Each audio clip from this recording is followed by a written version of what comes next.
welcome to another episode of Finders Keepers, the podcast that helps you find the best keepers for your keeper and dynasty leagues.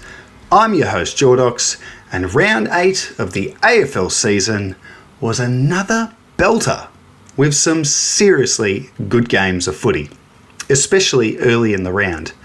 We had the season's first draw on Thursday night, which sparked the extra time debate, as it always does. Personally, I like the draw. I like the weirdness on the final siren when there's no song playing, none of the players really know what to do. Are they upset? Are they happy? I just think it's so unique and interesting. Why do we need to change it? I mean, extra time would be very exciting, don't get me wrong, but we've got that option in the final series and we've seen it before. I reckon I've been to one draw in my life, I reckon, at least for the Crows, and it was when we came from 50 points down, I reckon, to draw with Collingwood after the siren in Melbourne. And I'll just never forget it, that feeling after the siren. It was just so surreal and weird. And yeah, I like it. Friday night we had the double header with the Bulldogs and Dockers locked in a tight battle at Marvel, whilst over in Adelaide, Showdown 59 put its hat in the ring for claims to be the best showdown yet. A pulsating finish that had my head spinning like a top for the whole weekend. Don't you just love footy? Sometimes, anyway. Fantasy-wise, was a very high-scoring round. We had 19 players go over 115. And even though I had the highest scoring player of the round, Sam Berry, in my home league, I fell just short against the reigning back-to-back champion. And funnily enough, he had the second highest scoring player of the round in John Noble. So I got close, but ultimately Jack Steele's quiet Sunday cost me the chockies.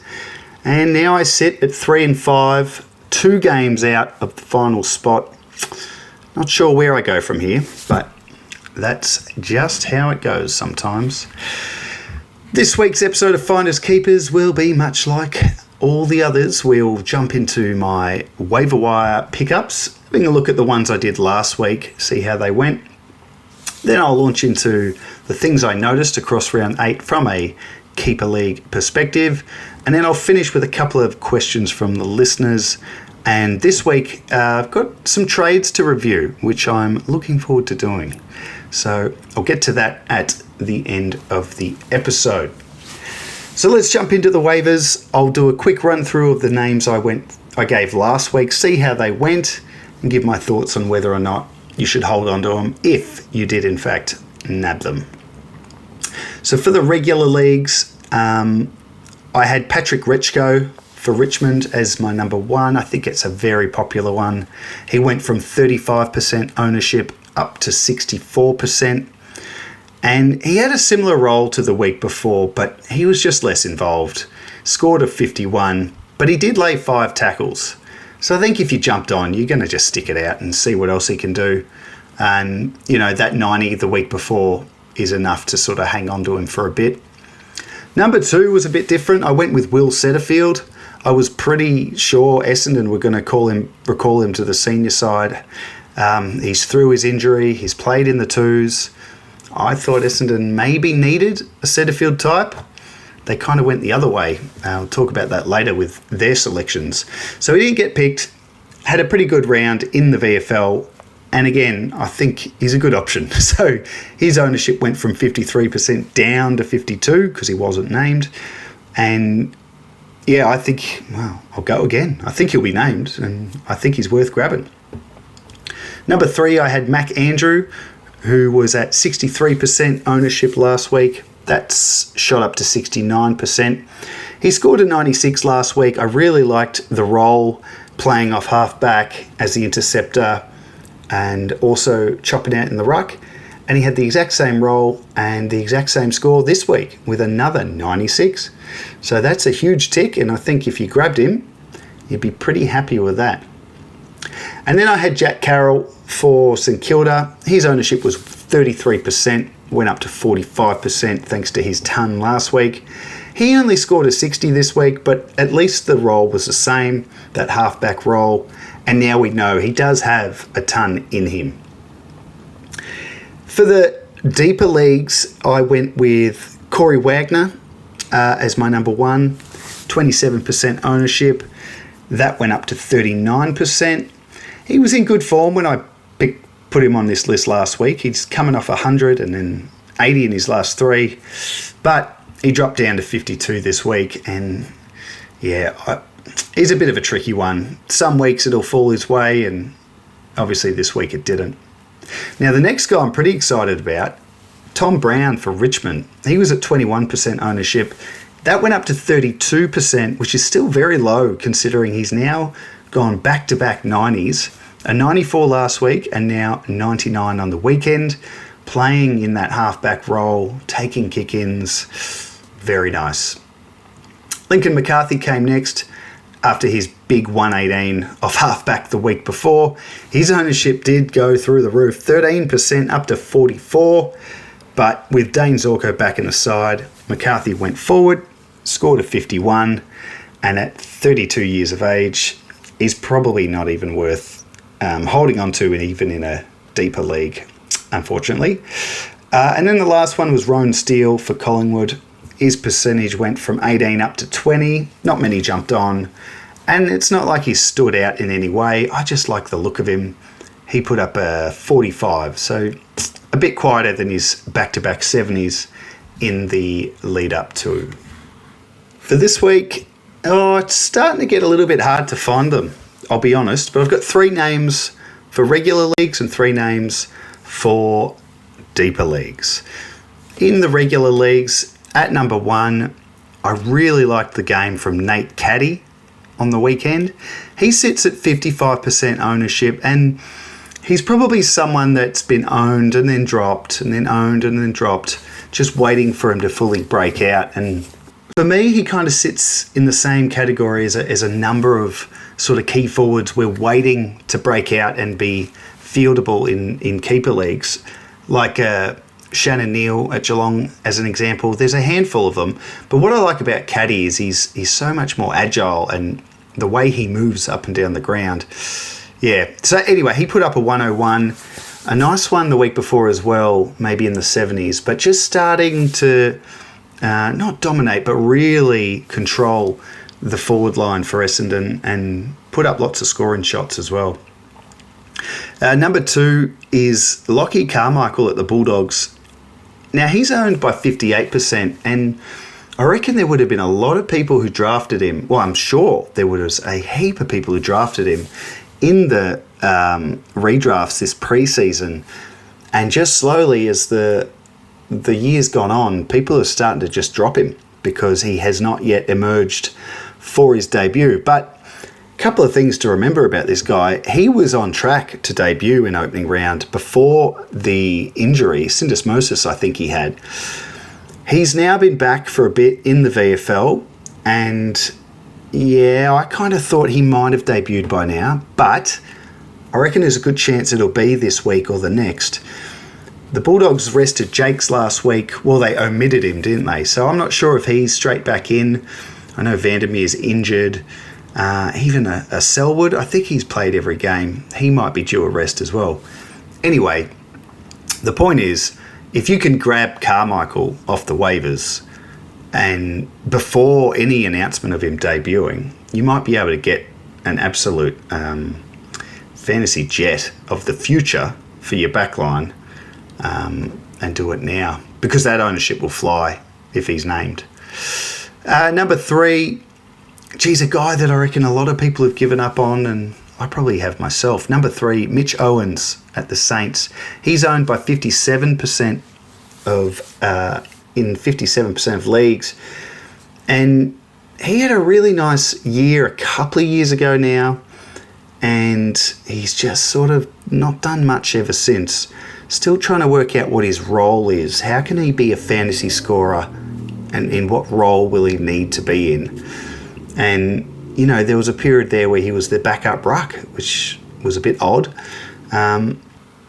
Anyway, he scored 90 on the weekend. Did come from 3 goals to get there, but yeah, I reckon he's worth grabbing.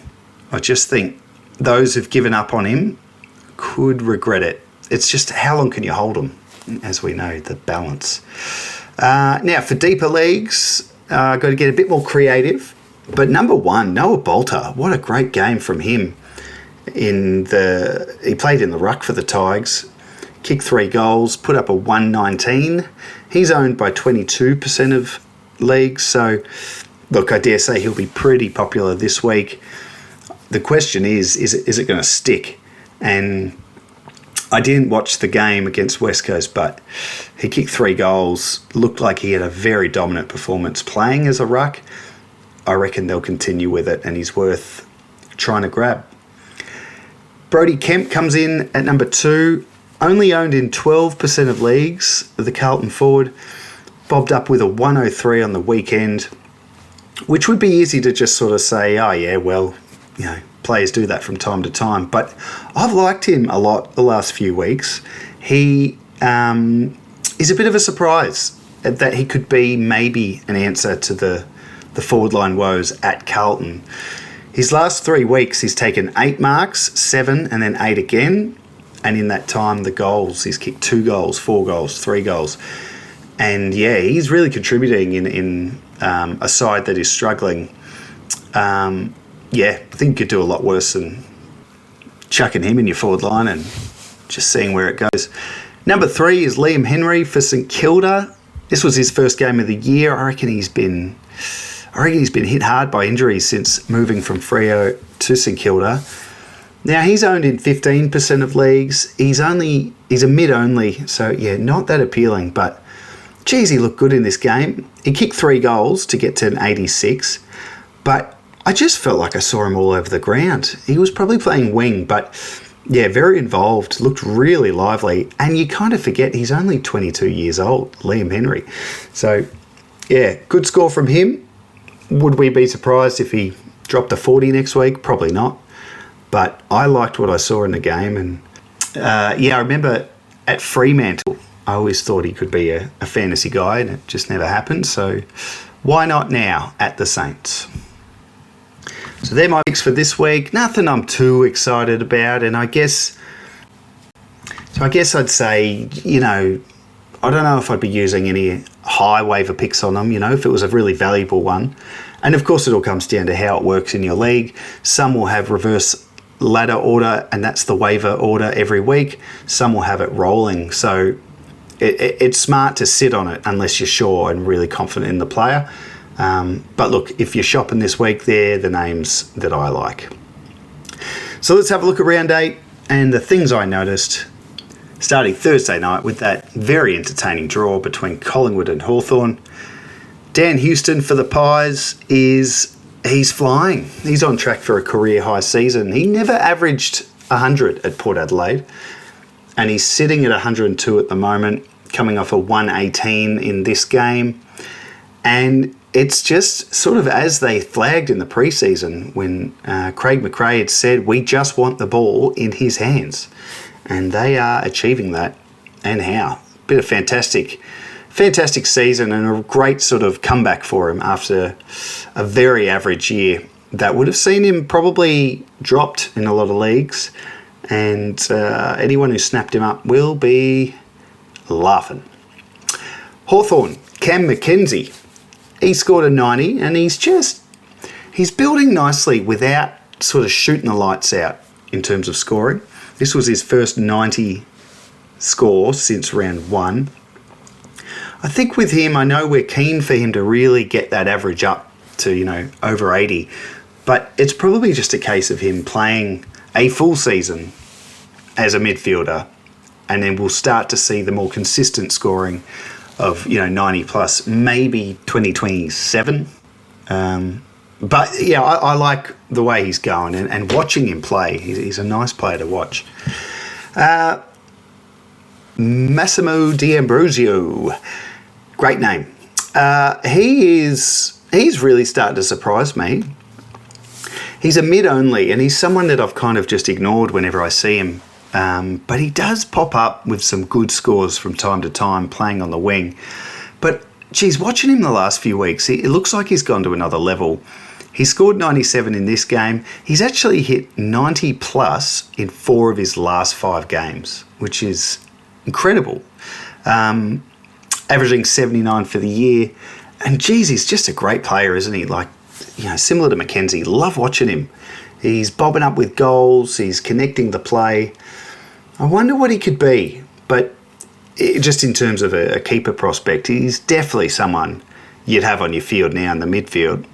Just wonder where he goes from here, because if he stays mid only, he might not be that useful. But yeah, geez, I tell you, if he could start playing a bit off half back, pick up defender status, he will be a very nice prospect. Friday night we had the double header, starting with the Bulldogs and Freo over at Marvel. I didn't watch any of this game, I was too busy with the showdown, but looked like a pretty good game, and I think the Doggies did pretty well considering how undermanned they are. But big step for Freo to win away, and winning in Melbourne is, it's never easy, and that was a good test and they got it done. For the Bulldogs, Bailey Dale stood out to me, not just because of his big 129 score, but his form in the last 3 weeks, which has married up with Connor Buderick's injury and absence. So before Buderick went down with his injury, Dale was struggling. He had the interrupted preseason, but he was not scoring that well. His best was an 80, and that's with taking lots of kick-ins. But since Buderick's been out of the side, Dale's gone 3 tons in a row. I reckon it's a combination of he's just starting to hit his stride for the season and full fitness, Dale, but definitely Buderick out has to be a reason for it as well. So that stood out to me, and good news for Bailey Dale owners who were, maybe starting to wonder if his best days were behind him. For Fremantle, Hayden Young, it was such a Hayden Young game, really. He had 7 tackles, kicked 3 goals, only scored 96 though, so he does that. He's certainly more impact than accumulation, but this is great signs for a guy who's just always been injured.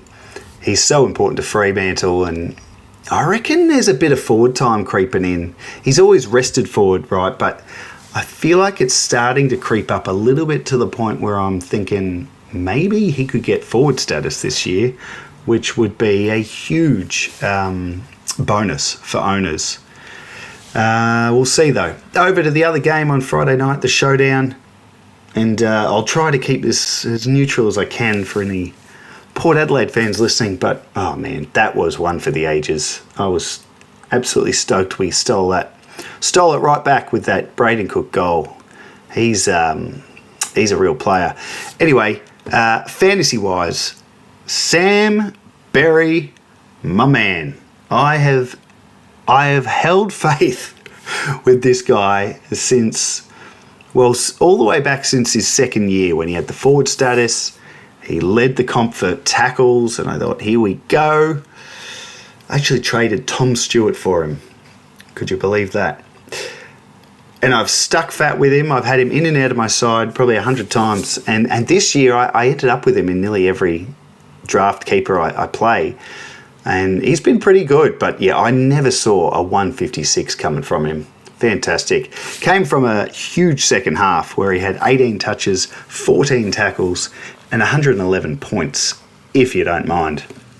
Finished with 29 and 19 tackles, 156, showdown medal, just happy days.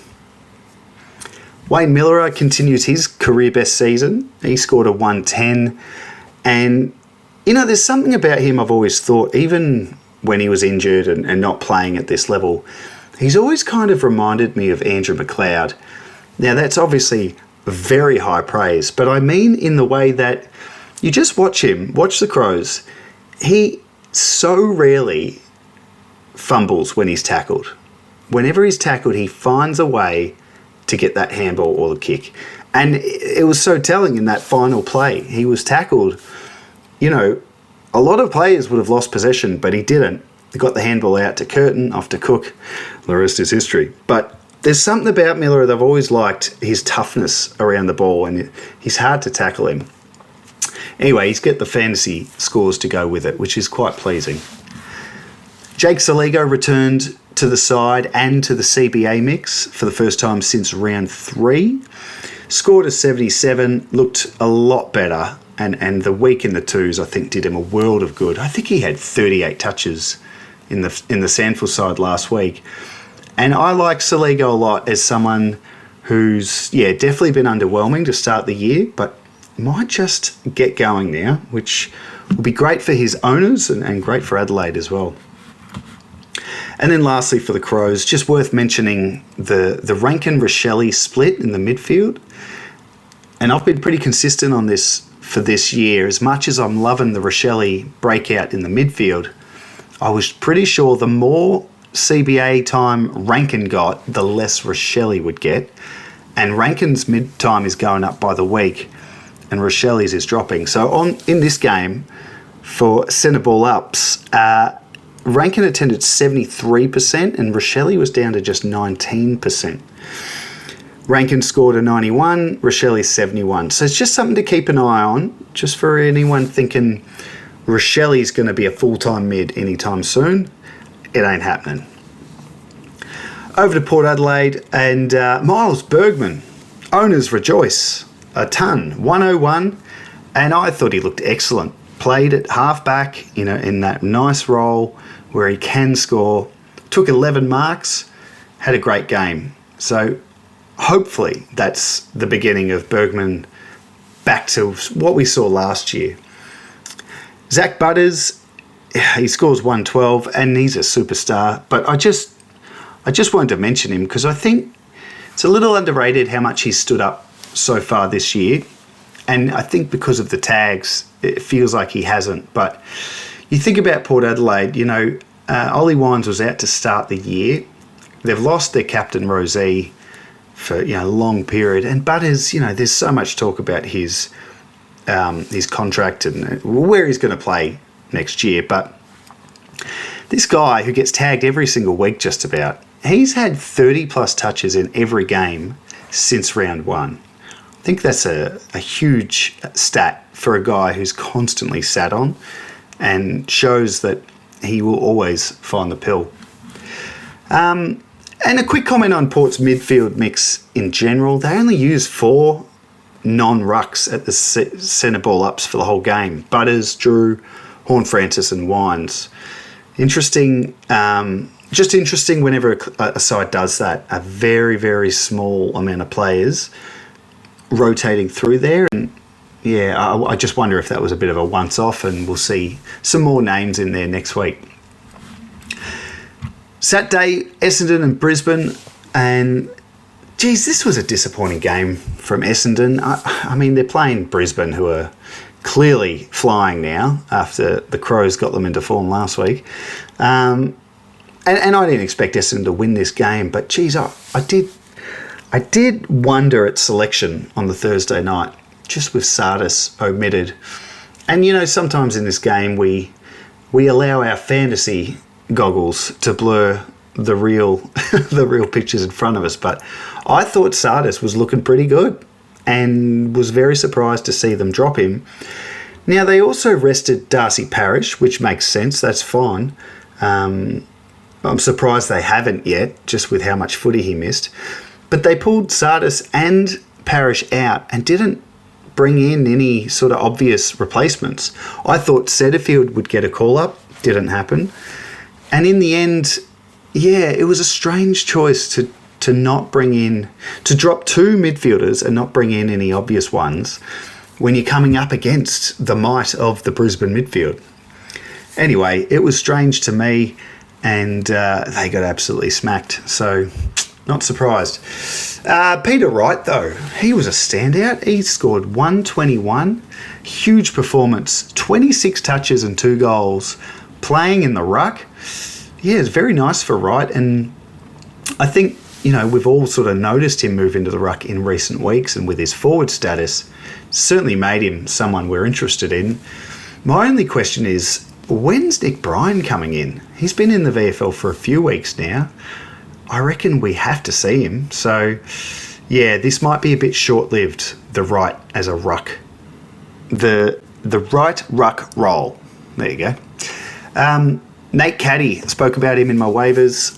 101, great score. 2 good ones in a row now, and kicked 3 goals 5. I think the week before Anzac Day when they got smashed, he kicked 3 goals 3. Just starting to command that forward line a bit. Very good signs. For Brisbane, I didn't really have anything that stood out, just that they dominated. They had 11 players score 90 plus, so nearly half their team all went 90 plus. And the 2 guys at the top, Darcy Wilmot and Dane Zorko, just absolutely racking it up in the back line with 134 and a 123 respectively. And that was Zorko's first game back from his injury, so didn't miss a beat. West Coast and Richmond was Saturday twilight. Spiel and I missed this game. Looked like a cracker, with Richmond just pulling off a fantastic upset. First win of the year. And yeah, to do it with all the injuries they've had, and yeah, it was just a great win for them. West Coast, I know the fans would be ropeable with the last 2 weeks, but I still like a lot of what I'm seeing from West Coast. And yeah, anyway, fantasy-wise, Harley Reid had a massive first half. He was tracking for a big score, and then he slowed in the second half. I feel like maybe a Jack Ross. I feel like someone was with him to quieten him. Now, the biggest thing with Reid that's stopping him from breaking out as a fantasy guy, it's the same thing I always talk about, is his ill discipline. And it's not necessarily he's giving away free kicks that are, well, from lack of discipline, but he's just doing it. It's too much. And in this game, 5 frees against. That's the difference between basically a ton and an 84, which, yeah, you take, but come on, Harley. Stop giving the frees away and start to dominate, son. For the Tigers, there's a fair bit to look at and smile about. Noah Bolter's game was huge, and I spoke about him in the waivers. Now, he played in the ruck last week, and I think only scored like a 40 or something. So, yeah, certainly didn't catch my eye last week, but this week really excelled in the role, kicked 3 goals as well, and yeah, I'm sure was a big reason why the Tigers were able to get the win.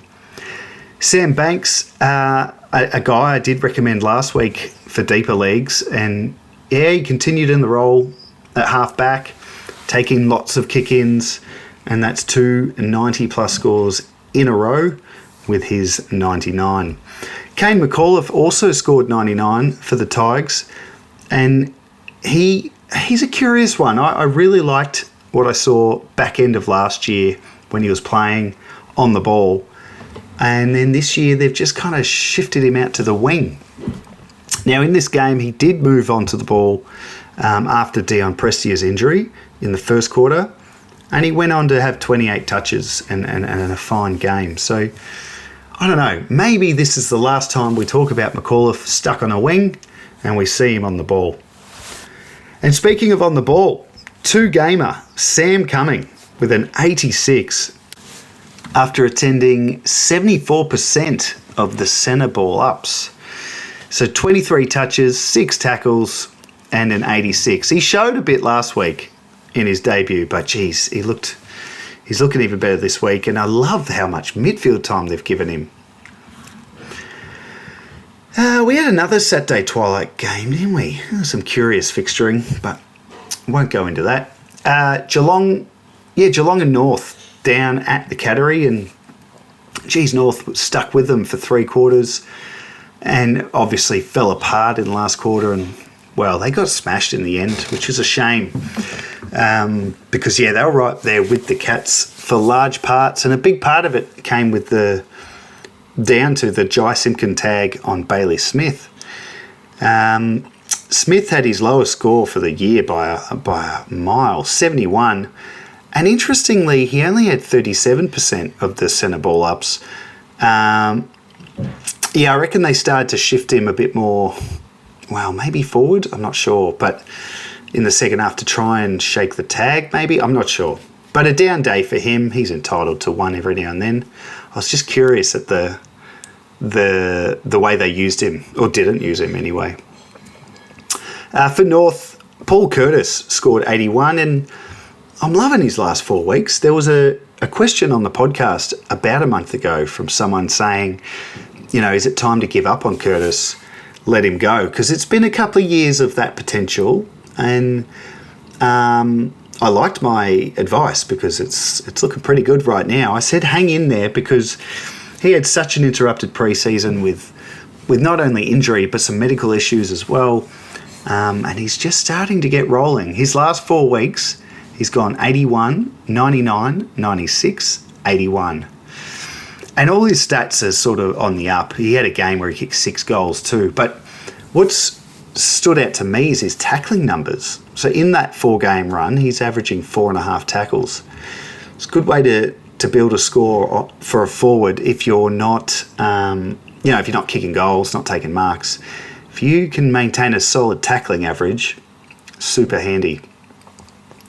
Now, the other thing that's been kind of hard to pick at the Roos this year is that half-back role. Who's there?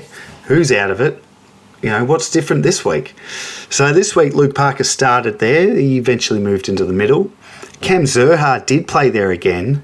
Just didn't impress, certainly not score-wise for us. Blamires, Caleb Daniel, they were thereabouts. And McKercher was half-forward. Similar to last week, I think, half-forward, but then moving up the ground and getting involved at contests. So he scored a 90. Just hard to pick from week to week. The North back line. Saturday night was Carlton and St Kilda, and it was, it was just the same old for Carlton. I'm not even going to go into it. Poor fans are just every week, same thing. Looking good, playing well, ahead, lose.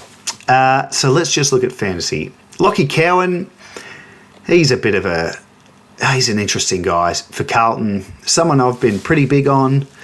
Really optimistic that he'll shift away from being locked down to more of a distributor role. He just hasn't done it this year. And I wonder how much the recruiting of Ollie Florent has played. Just another guy back there that can allow Cowan to play more accountable. But this week was strange in that they put him in the middle. He had 50% CBAs because he was running with Wanganeen Millerer. And he scored 27. So, I don't know if tagging in the midfield's going to be his go. Certainly not if we want him in fantasy. It's strange that they went with that. I mean, they dropped Cooper Lord, who with Sardis at Essendon was another really perplexing omission, I thought, because Lord had come back and then they had him tagging last week. And then this week, instead of having him tag, they dropped him and then thought, let's put Lockie Cowan in there. So I don't know. They're obviously flipping those magnets around, and fair enough too. In the forward line, Brodie Kemp, though, I spoke about him in the waivers at the start. 102. Very nice. Been going all right with 70s in the last few weeks. So good to see a ton from him.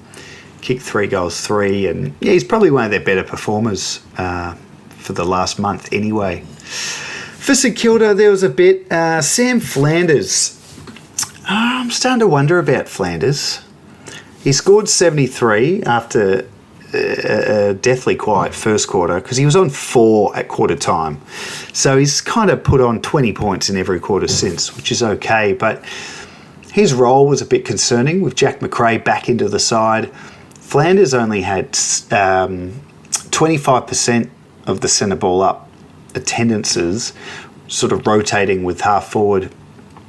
And I don't know, I see him a lot and he's okay. He just doesn't really seem to do a lot. And we're probably being a bit harsh. The fantasy world has high hopes for Flanders.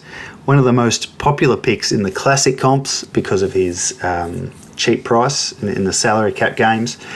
And, a very popular figure in keepers because he's young, he has forward status, he's at a new club where he's going to be playing midfield. We've all had high hopes, and he's been okay, but hasn't scored a ton yet. And this is a 70 with less midfield time. It's an interesting watch. Speaking of interesting watch, the St Kilda ruck setup has been one of the more fascinating of this season. And this was the best game that Marshall and De Koning have put together. Marshall was massive. Absolutely massive. Really starting to look like the Marshall of old. Kicked 3 goals, scored 124, splitting ruck with De Koning, who himself had his best game in St Kilda colours, I would have thought. He kicked 2 goals. He took 2 big pack marks for those goals, and just noticing him doing things more around the ground. Only scored to 69, which comes down to just 3 marks and 1 tackle in the stat line. So as much as this was the best De Koning's looked, we need more. He's got to be more involved with marking and tackling and the harder stuff for his scoring to get up there. On to the Sunday games, of which we only had 2 this week. The first one was Sydney and Melbourne in Sydney, and high scoring game. Both sides kicked over 100. Sydney won it by a couple of goals. I think they were in a fair bit more control sort of midway through the last quarter, and Melbourne came home like a steam train, but they were in the game. I mean, they were winning at quarter time, I think, Melbourne. They're bloody exciting this year, the D's. But Sydney got the win, and they're flying, aren't they? Callum Mills, he put up his first ton of the season.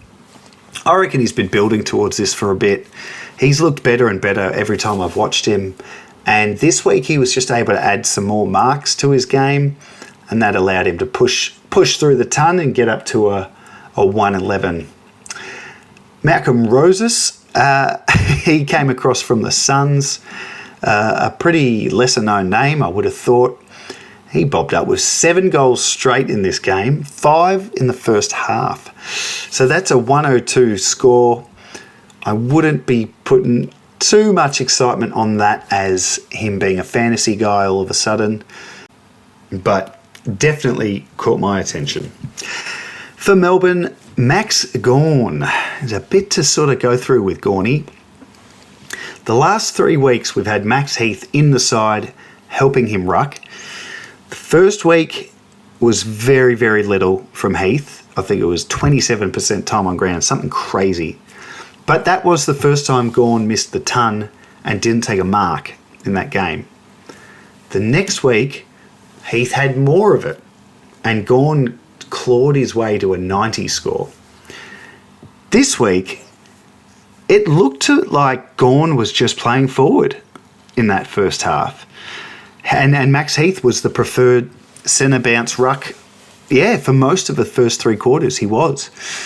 And Gawn was unleashed in the last quarter, I guess as Melbourne were chasing the game, because Heath spent pretty much the whole last quarter on the bench, meaning Gawn was just, his usual self. And being the legend that he is, he got to a ton. He scored 101 thanks to a 75-point second half. But it is interesting times ahead for Gawn owners because, I don't know, I feel like not a changing of the guard, don't get me wrong, but they've just had to find someone to help Gawn and have an option for the day that Gawn finally retires, whenever that may be. So I'm really fascinated to watch the D's and Gawn and Heath and that split in the coming weeks.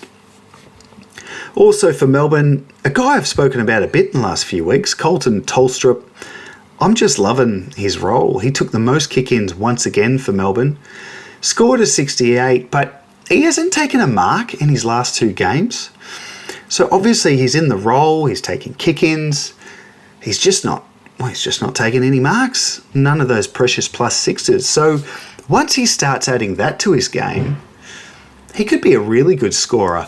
It just depends on the amount of guys they've got out at Melbourne in that role. You're talking Christian Salem, Trent Rivers, I reckon there's another I've forgotten. But yeah, there's a few names out, so interested to see what happens with Tolstrup's role. But if he starts taking marks, he's going to be a good scorer.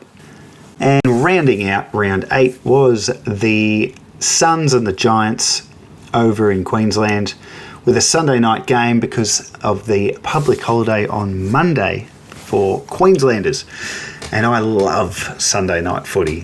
I love it. More than the Twilight Sunday, it's just great to think on a Sunday, oh man, back to work tomorrow, the weekend's over. Hey, you still got another game of footy, after dinner. So Yeah, speaking as someone with young kids, I love it when footy's on after they've gone to bed. That's why Twilight doesn't work. Anyway, this was a good game of footy. Very inaccurate game of footy. It was 11-17 to 8-15, which meant 32 points were kicked. So with 32 points, that means big opportunity for the kick-in merchants for both sides. And there were plenty of points up the grab for those guys.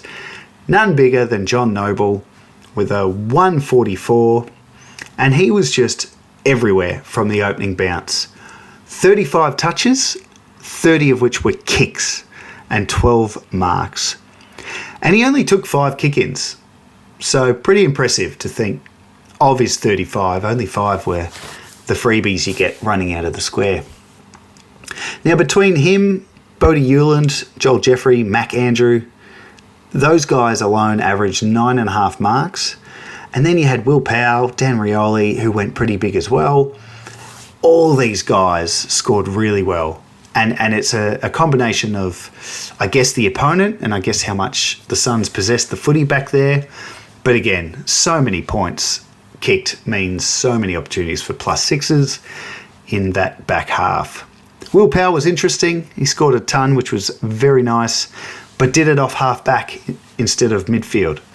And every time he's been at half-back this year, he's sort of struggled. So great to see him scoring in his original role.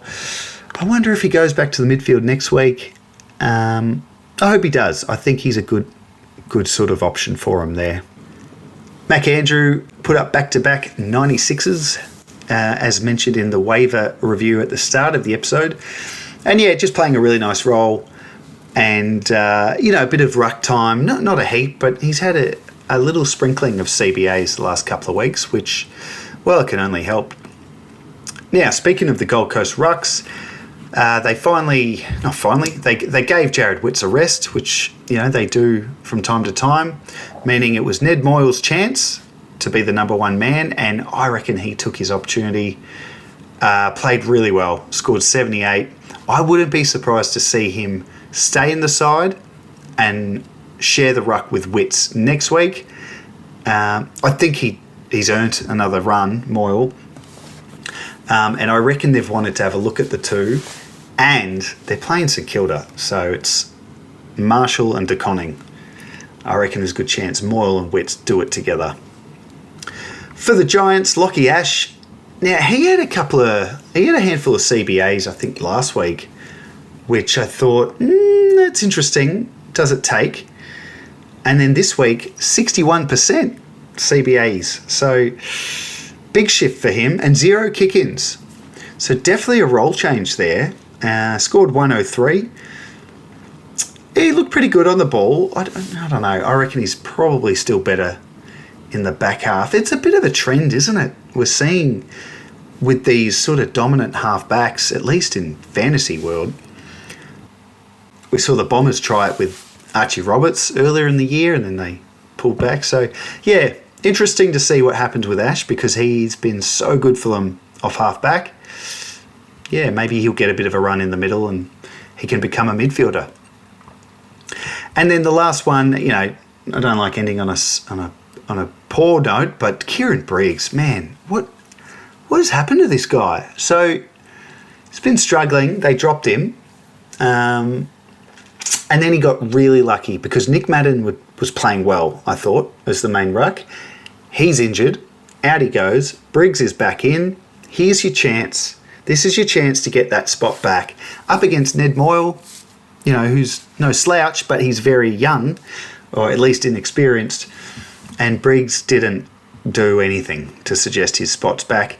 In fact, he was so poor, he only played 51% time on ground, and in the end, it looked like Lee Lear was the preferred ruck for the Giants in this game, which makes him all the more relevant as well with his defender status. But yeah, back to Briggs. He scored 29, 3 touches, no marks, 1 tackle, soundly beaten by Moyle. It's just very surprising. I really thought Briggs was going to be a goer. And that's round 8, the way I saw it, the things that caught my attention. As always, heaps heaps of talking points in keeper leagues, and could probably have rattled off another dozen players that were of some sort of note or interest, but pushing on because I want to get to the questions and got a couple of good ones this week where listeners have sent in trades that have gone down in their keeper league, and they want my thoughts on them, and I love these. So make sure you send them through. You can send them through on X at FineKeepAFL, and you don't have to send trades in. Any questions you've got, keeper leagues, dynasty leagues, draft leagues, anything footy, send it through, and I'll read out the question and answer it on the podcast the next week. So before I jump into the questions and the trades, just a reminder, if you're enjoying this podcast, please make sure you've liked and subscribed wherever you're listening, and give us a 5-star review if you're really enjoying it. Would be greatly appreciated. All right, let's have a look at some of these trades. So the first one from Greg at Evans505 on X. He says, "Hey mate, thought you might like to discuss this trade that just went down in our league.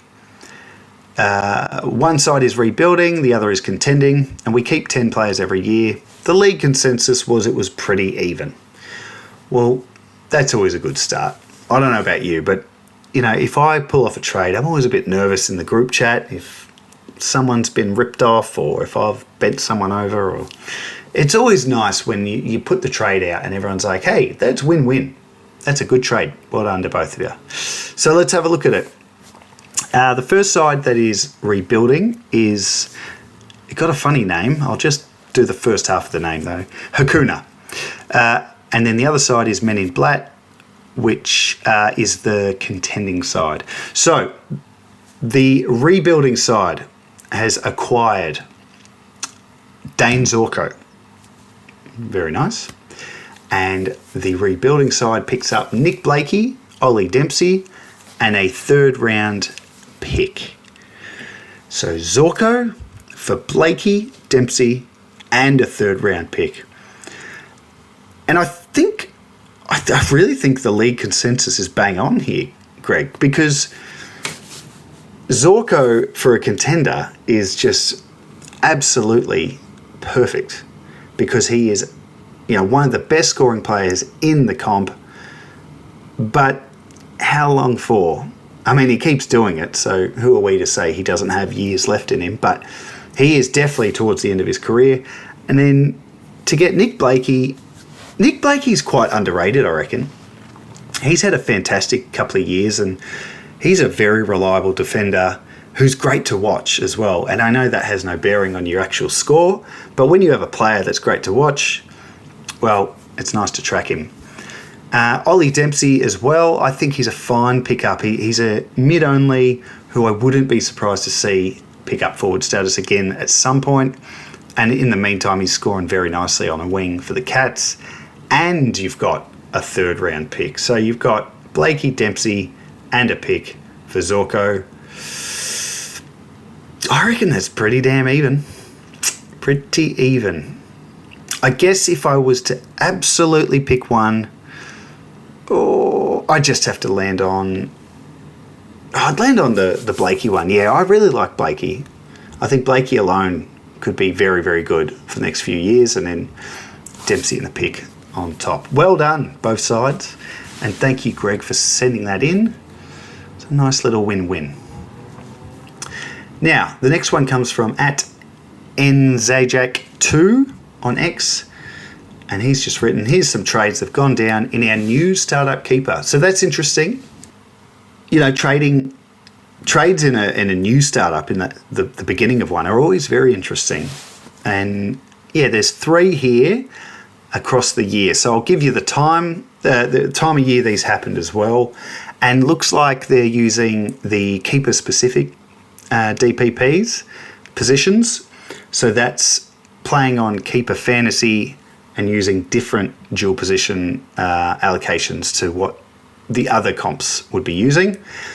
And this first trade here has Heaney involved. He's got forward status. So first trade happened in February. So this is before the season.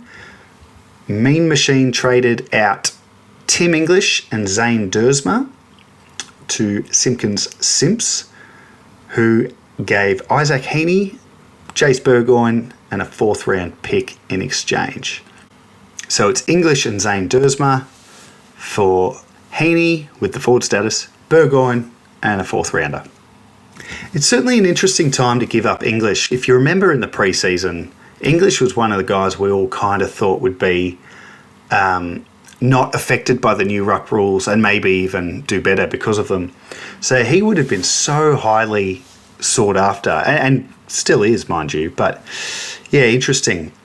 I guess bringing in Heaney with the forward status, I get the appeal of that. But no, I like the side that got English. You know, Dersma, he shows bits here and there at North, but if you just look at English for Isaac Heaney and Jace Burgoyne, English is just one of the best rucks, one of the best players you can get in a keeper. He's so reliable.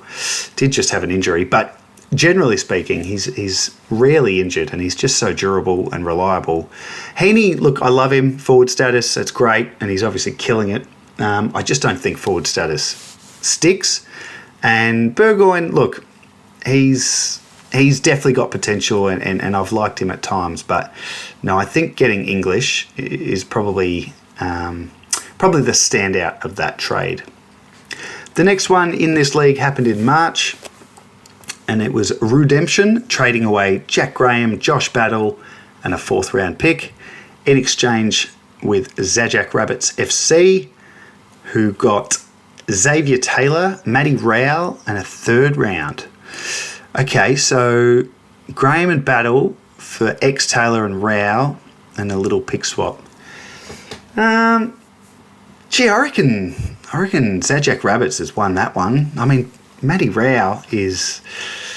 when was this? March. Oh, so he would have been injured. Okay. Yeah, so maybe this team really needed bodies on the field. Still, Matty Rowell, I wouldn't have given him up. Jack Graham, Josh Battle, they're both fine, but yeah, no, I think the guy that got Rowell would be very happy with that.